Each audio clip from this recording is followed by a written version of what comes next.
नमस्कार विद्यार्थियों, आज हम पढ़ेंगे जो एमए फाइनल का प्रथम प्रश्न पत्र है और उस प्रश्न पत्र का नाम है साहित्य शास्त्र। क्या नाम है विद्यार्थियों? उस प्रश्न पत्र का जो नाम है उसका नाम है साहित्य शास्त्र। अब जो साहित्य शास्त्र है हमारा वह 100 नंबर का पेपर होता है हमारा। कितने नंबर का है? 100 नंबर का, जिसमें से एक पुस्तक है आपकी काव्य प्रकाश, और ये जो काव्य प्रकाश है विद्यार्थियों वो है 50 नंबर की है आपकी। और एक है आपकी वक्रोक्ति जीवितम, और वक्रोक्ति जीवितम का प्रथम उन्वेष है विद्यार्थियों, ये है आपका 25 नंबर का। और एक है आपकी ध्वन्यालोक, और ये जो ध्वन्यालोक पुस्तक है ये भी विद्यार्थियों कितने नंबर की है? 25 नंबर की है। तो इस प्रकार क्या है, हमारे कुल अंक जो हो जाते हैं वो कितने हो जाते हैं? 100 हो जाते हैं। तो आज के इस लेक्चर में हम परीक्षा 2022 के लिए जो काव्य प्रकाश है उसके महत्वपूर्ण प्रश्न और महत्वपूर्ण व्याख्याओं पर चर्चा करेंगे। देखिए,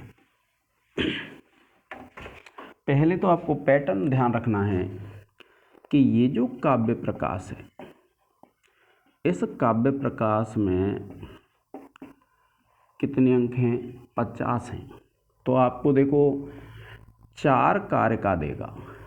इसके जो श्लोक होते हैं उनको कारिका कहते हैं, उनमें से आपको 2 की व्याख्या करनी है, और दोनों जो आएंगी 15 + 15 यानी 15 नंबर की आएंगी।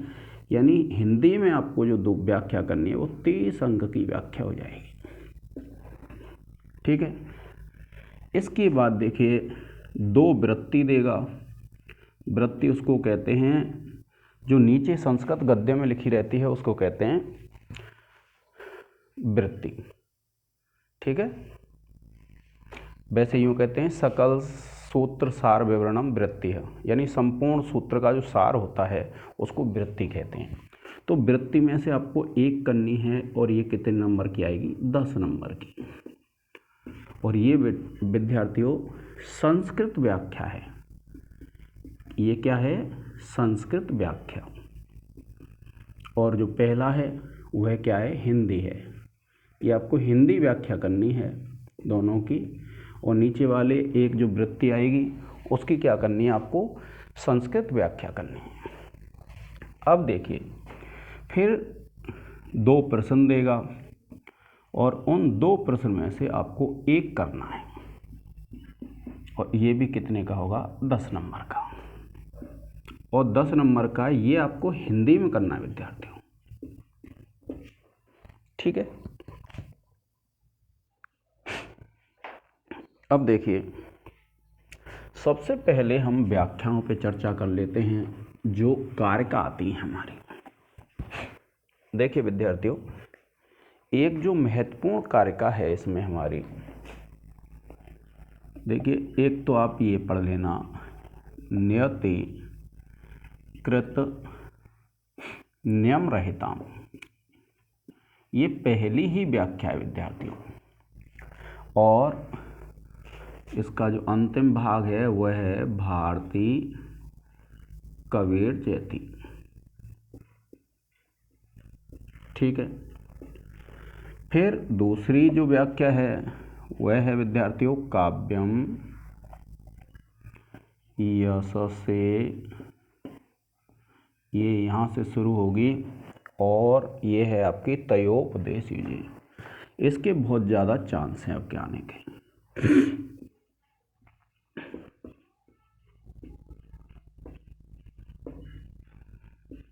ठीक है विद्यार्थियों।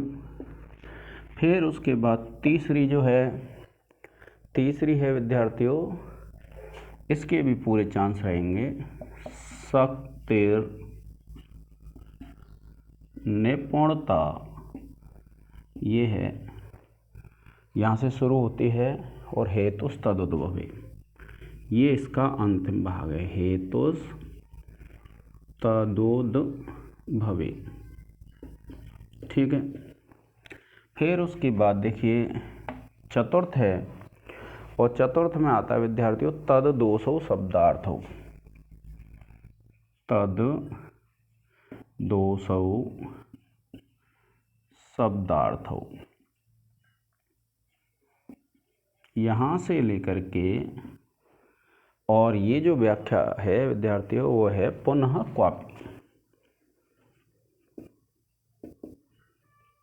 आपको ध्यान रखना है ये क्या आ सकता है, ये प्रश्न पूछा जा सकता है इस पर। एक इस पर प्रश्न पूछ सकता है और एक इस पर प्रश्न पूछेगा। व्याख्या तो आनी है, व्याख्या के अलावा क्या है आपसे प्रश्न भी पूछा जा सकता है इस पर। फिर देखिए एक है इदम उत्तमम अतिशयनी,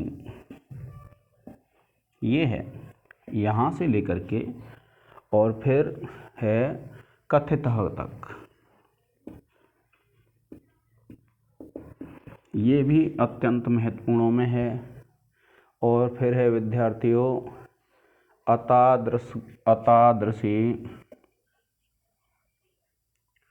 अतादृशी गुणीभूत व्यंग्यम,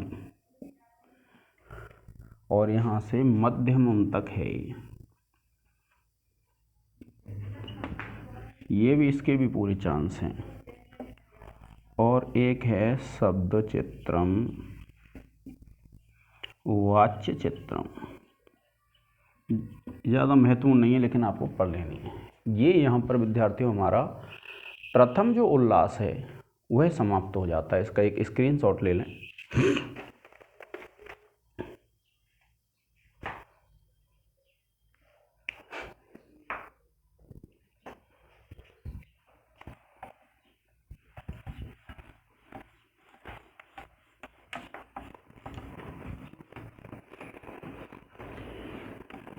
फिर उसके बाद देखिए द्वितीय उल्लास शुरू होता है।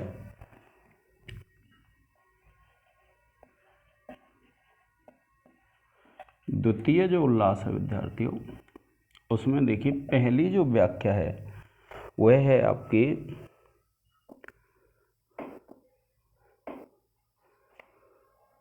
तात्पर्य अर्थोपि केषुचित्।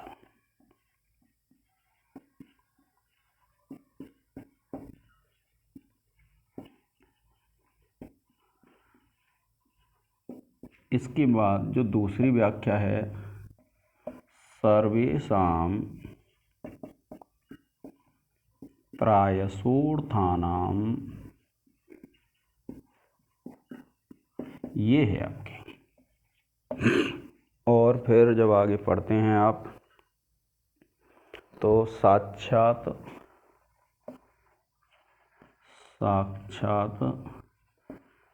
संकेतितम, यहाँ से लेकर के और ये है जात्यादि जाति रेव वा तक।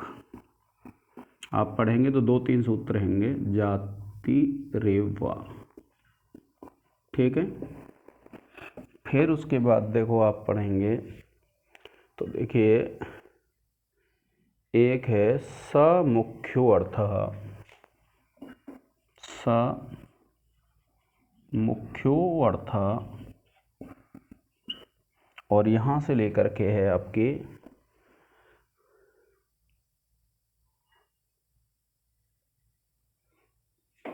अविधोच्यते, क्या है, व्यापारो अस्य अविधोच्यते, व्यापारो अस्याविधोच्यते,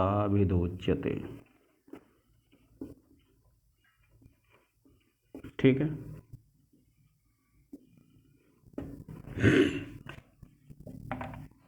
ये है। और फिर देखिए एक ये है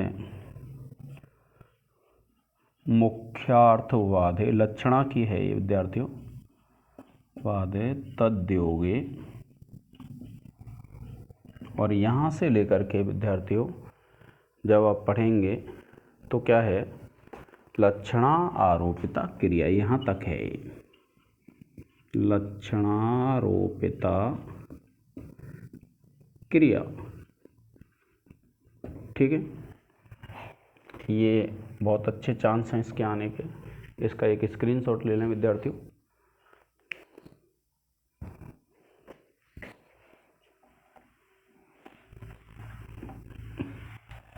फिर उसके बाद जब आप देखेंगे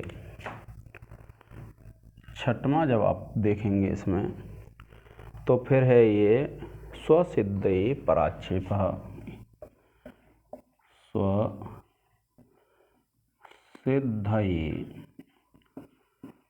पराक्षेपः, ये लक्षण लक्षणा और उपादान लक्षणा इनके विषय में है, और अंत में इसमें लिखा हुआ है शुद्धैव सा द्विधा। ठीक है, इसके बाद है विद्यार्थी इसमें सारोपा तो यत्रोक्तौ, सारोपा तो यत्रोक्तौ, यहाँ से लेकर के एक पंक्ति तो है ये, और लास्ट में दिया हुआ है विषयी विषयस तथा। क्या है? विषयी विषयस तथा। उसके बाद इसी में दूसरी लाइन है विषयी अंतःकृते, यहाँ से लेकर के विद्यार्थियों, और फिर है साध्यवसानिका।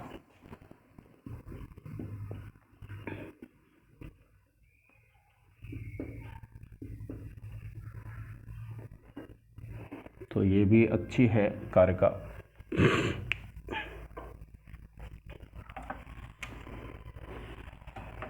फिर उसके बाद अगली जो है, देखिए, यस्य प्रतीतिम आधातुम, यहाँ से लेकर के व्यंजनान्ना परा क्रिया, ये है विद्यार्थियों। ठीक है, व्यंजनान्ना परा क्रिया, ये भी अच्छी कारिका है। इसके पूरे चांस होते हैं परीक्षा में आने के। एक है विद्यार्थियों अनेकार्थस्य, ये शाब्दिक व्यंजना का है। अनेकार्थस्य शब्दस्य, यहाँ से लेकर के और अंत में दिया हुआ है व्यापृतिरंजनम। क्या है? व्यापृतिरंजनम। ये शाब्दिक व्यंजना का भेद है। इसका एक स्क्रीनशॉट ले लें विद्यार्थियों।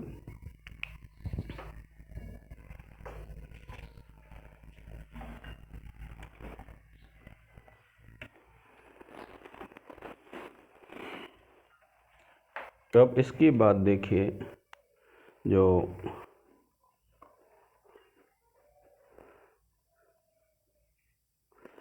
एक है इसमें वक्तृबोद्धव्य, ये तृतीय उल्लास आ जाता है यहाँ पर। कौन सा है? तृतीय उल्लास में, और ये पहली ही कारिका है, और ये बताती है आर्थी व्यंजना को, और आप लिखेंगे व्यक्ति रेव सा। ठीक है विद्यार्थियों, आपको प्रश्नों के लिए परेशान होना नहीं है। जो मेरा टेलीग्राम चैनल है वह डिस्क्रिप्शन में मिल जाएगा, उस पर ये संपूर्ण प्रश्न मिल जाएंगे आपको, और प्रश्नों के उत्तर भी मिल जाएंगे। फिर देखिए, एक जो चतुर्थ उल्लास है उसमें है अविवक्षित वाच्यो, अविवक्षित वाच्यो, ये प्रथम कारिका है चतुर्थ उल्लास की। ठीक है, यहाँ से चतुर्थ चल जाता है और ये तृतीय, और यहाँ से लेकर के आप जब लिखेंगे तिरस्कृतम, कहाँ तक है, तिरस्कृतम।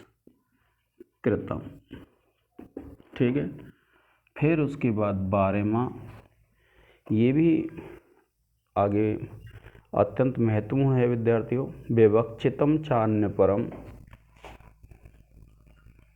विवक्षितम चान्य परम, यहाँ से लेकर के और लक्ष्य व्यंग्य क्रम, लक्ष्य व्यंग्य क्रम। इसके बाद आगे आप बढ़ते हैं तो देखिए चतुर्थी में आ जाता है कारणान्यथ,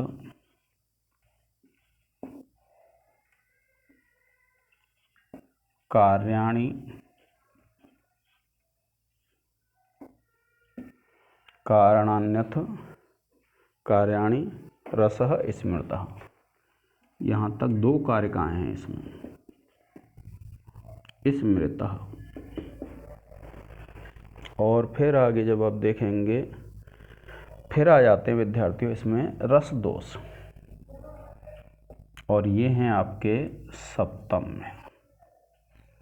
ये जो सप्तम उल्लास है उसमें आएंगे। तो पहली जो कारिका है व्यभिचारी रस, व्यभिचारी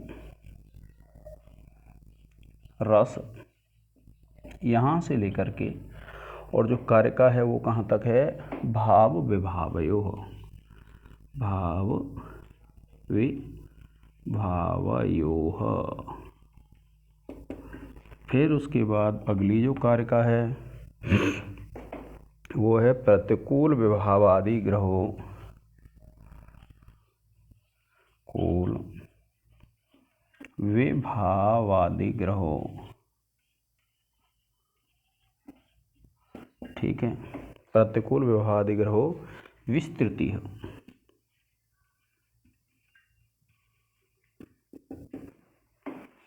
और ये 16 है अंगिनोऽनुसंधानम,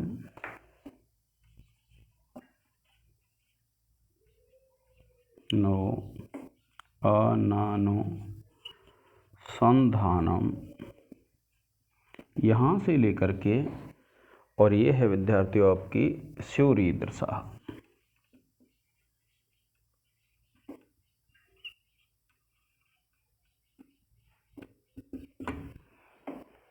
ठीक है, आप इसका एक स्क्रीनशॉट ले लें विद्यार्थियों।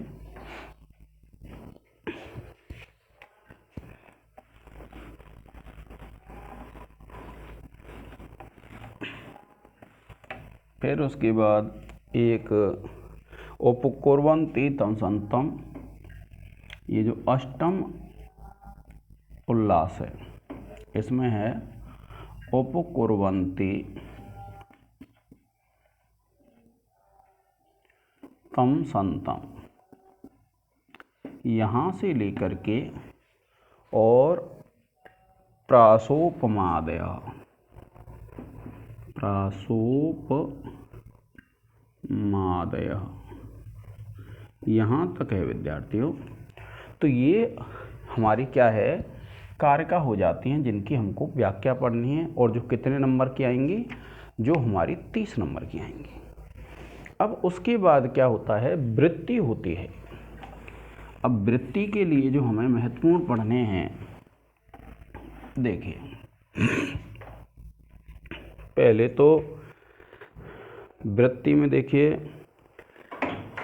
ये जो चतुर्थ उल्लास है, चतुर्थ उल्लास में क्या है, रससूत्र की व्याख्याएं, जो भरत मुनि ने रससूत्र दिया था, विभावानुभाव व्यभिचारी संयोगात रस निष्पत्ति, तो उसकी व्याख्याएं और 4 लोगों ने दी हैं। तो देखिए एक तो है विभावयः,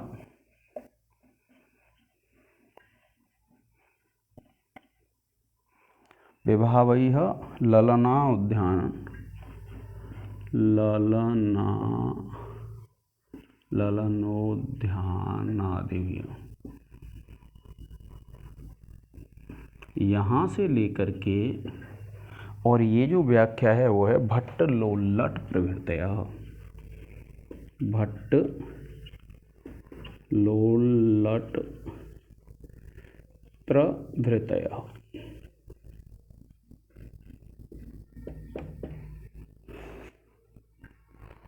ठीक है, क्या है? भट्ट लोल्लट प्रभृतयः। उसके बाद तो जो दूसरी व्याख्या है, राम एवयम,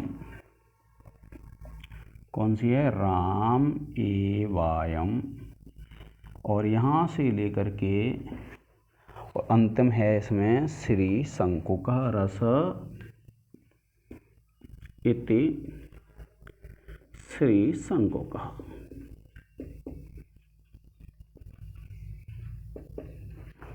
इसके बाद जो तीसरी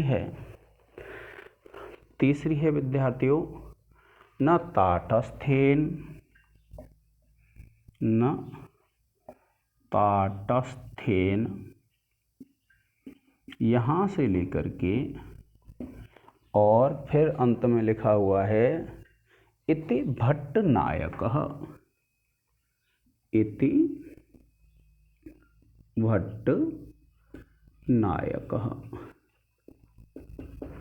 फिर उसके बाद चौथी है विद्यार्थियों, और चौथी है लोके प्रमदा आदि भी है, लोके प्रमदादि भी है। यहाँ से लेकर के और अंत में जो लिखा हुआ है वह लिखा हुआ है श्रृंगार आदि को रसः। क्या लिखा है? श्रृंगार आदि को रस। ठीक है विद्यार्थियों, इनमें मैं जहाँ तक सोचता हूँ इन तीन में से अब की बार एक आ जाएगी। आप इसका एक स्क्रीनशॉट ले लें।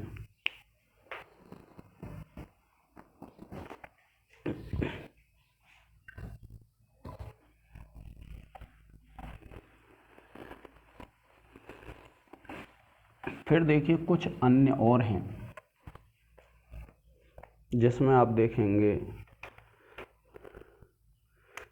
क्या है। देखिए एक तो है आपकी द्वितीय में जो आप पढ़ते हैं ना, द्वितीय उल्लास में आपने पढ़ा तात्पर्य अर्थोपि केस उचित, उसकी जो वृत्ति है और वह शुरू होती है आकांक्षा, योग्यता, ऐसे यहाँ से। ठीक है विद्यार्थियों, और ये होती है आपकी अन्विता विधानवादिना, अन्विता विधानवादिना। ठीक है, इसके बाद जो अगली है वह है आपकी आत्मन एव ही यथा,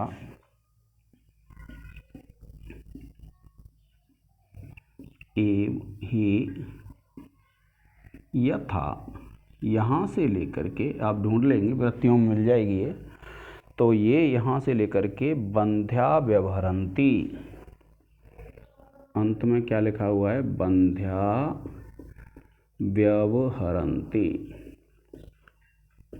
ये बात है। फिर उसके बाद जो अगली है, जब आप लक्षणा शब्द शक्ति पढ़ते हैं तो उसमें ये भी द्वितीय की है, और कौन सी है? देखिए कुंताः प्रविशन्ति, यहाँ से शुरू होती है ये कुंताः प्रविशन्ति। ठीक है, और कुंताः प्रविशन्ति से प्रारंभ होकर के व्यक्तिराक्षिप्यते यहाँ तक है, व्यक्तिराक्षिप्यते।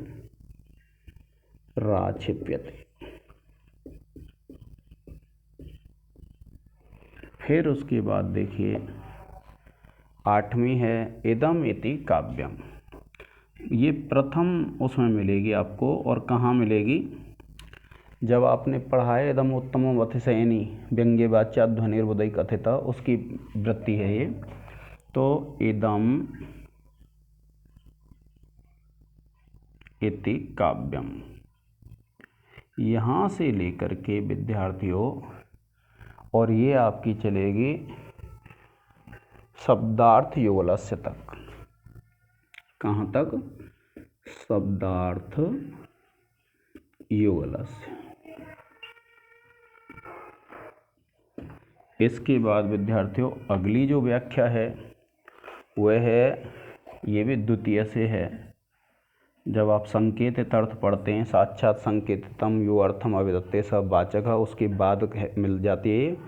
और क्या है? यद्यपि अर्थ क्रियाकारितया,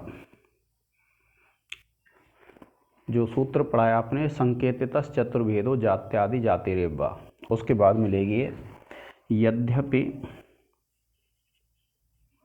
यद्यपि अर्थ क्रिया कार्यतया प्रवृत्ति निवृत्ति योग्य व्यक्तिरेव, यहाँ से शुरू होती है और ये चलती है तदोपाधावेव संकेतः, यहाँ तक तदोपाधावेव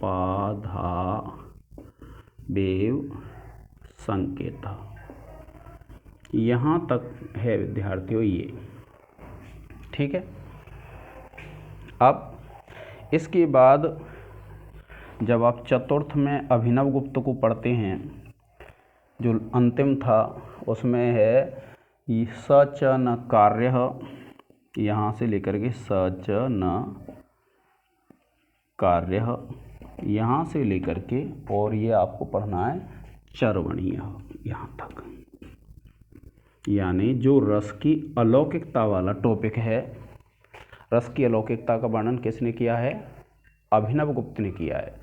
जो रस सूत्र की व्याख्या आप पढ़ते हैं, जो लोके प्रमादा आदि भी ये पढ़ेंगे, उसके बाद में रस की अलौकिकता को बताते हैं अभिनव गुप्त। तो जहाँ रस की अलौकिकता बताई जाएगी उसमें ही ये वर्णन मिल जाएगा। तो ये विद्यार्थियों आपकी गद्य वृत्तियाँ हो जाती हैं, जिसमें आप देख सकते हैं ये ठीक रहती है, और तो आप इनको पढ़ लेंगे। ठीक है विद्यार्थियों, इसका एक स्क्रीनशॉट ले लें।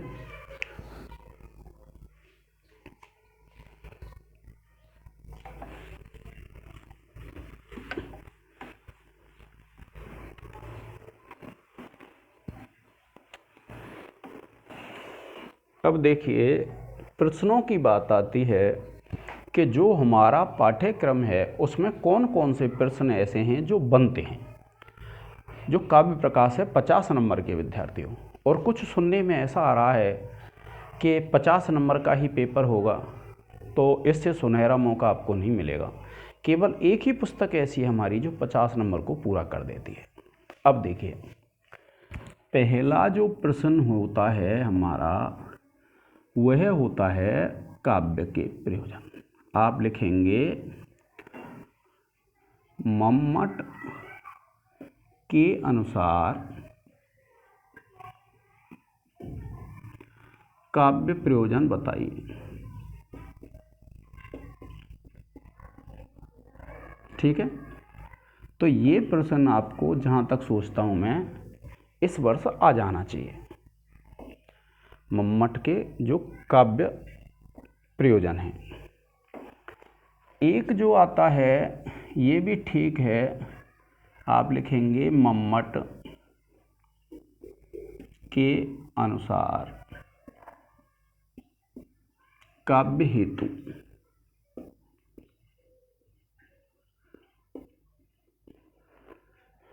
ठीक है विद्यार्थियों, और एक जो तीसरा है वह है मम्मट के अनुसार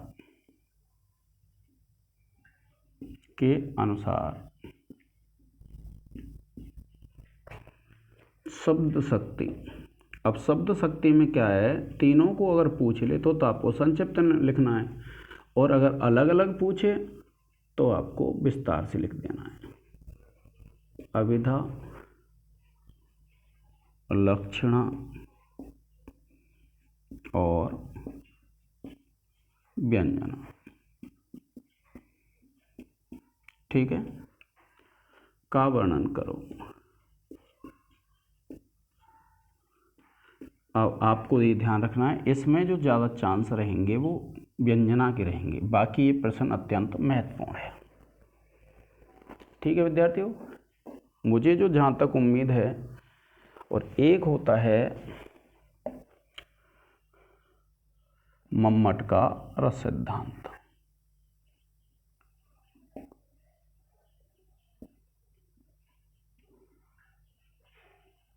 ये तो हैं विद्यार्थियों महत्वपूर्ण प्रश्न, बहुत ज़्यादा। और इनके अलावा भी अगर कोई ऐसा व्यक्ति है जो इधर उधर से पूछ लेता है, तो आपको ये ध्यान रखना है कि एक तो जो प्रश्न बनेगा वह आपका ऐसा बनेगा कि काव्य प्रकाश के द्वितीय उल्लास के अनुसार शब्दार्थ स्वरूप निर्णय। क्या? द्वितीय उल्लास के अनुसार शब्दार्थ स्वरूप निर्णय।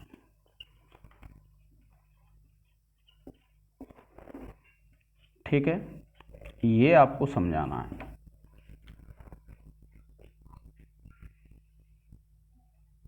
आप इसका एक स्क्रीनशॉट ले लें, फिर आगे बढ़ता हूं मैं।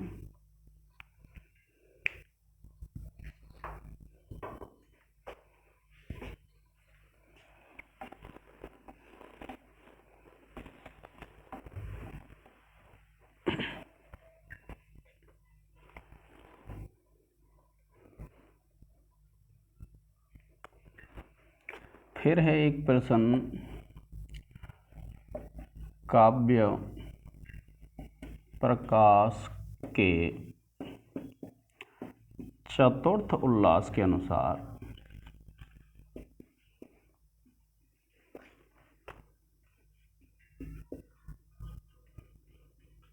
ध्वनि निर्णय।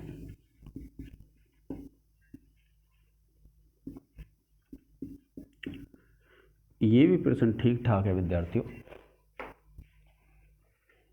फिर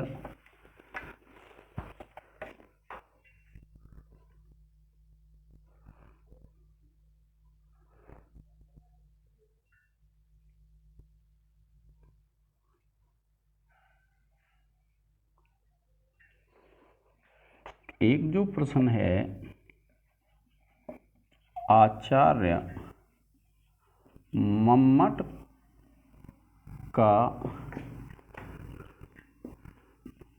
काव्य लक्षण एवं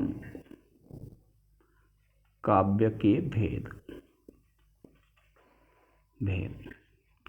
ये जो प्रश्न है विद्यार्थियों, ये भी अत्यंत महत्वपूर्ण है।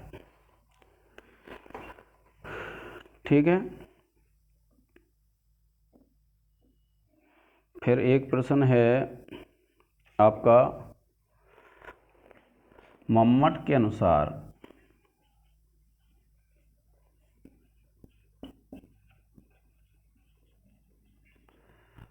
गुण व अलंकारों में भेद, अंतर। इसको याद कर लेंगे विद्यार्थियों।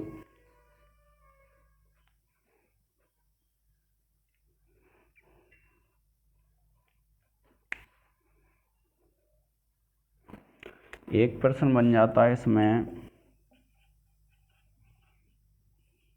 मम्मट के अनुसार रस दोष। और एक है विद्यार्थियों, आपको ध्यान रखना है कि जो रस सूत्र है, भट्ट लोल्लट आदि आचार्यों द्वारा रस सूत्र की व्याख्या।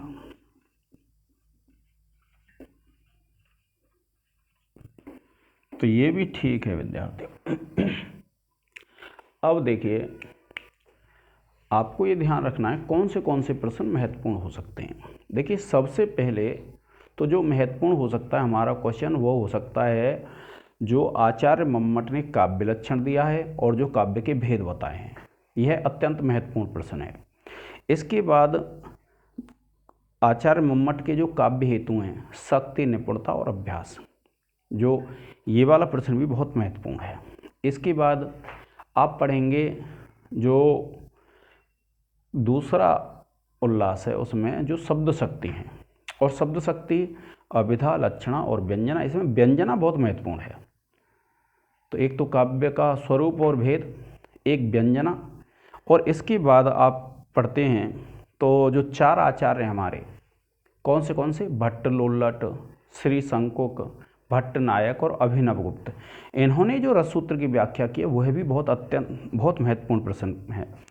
और इसके बाद एक रस के दोष हैं, ये महत्वपूर्ण प्रश्न बनते हैं विद्यार्थियों। तो आज के इस लेक्चर में इतना ही पढ़ेंगे।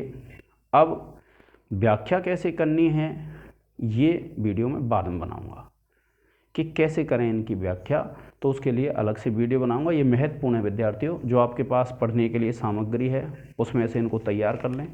तो आज के इस लेक्चर में इतना ही। जय हिंद, जय भारत।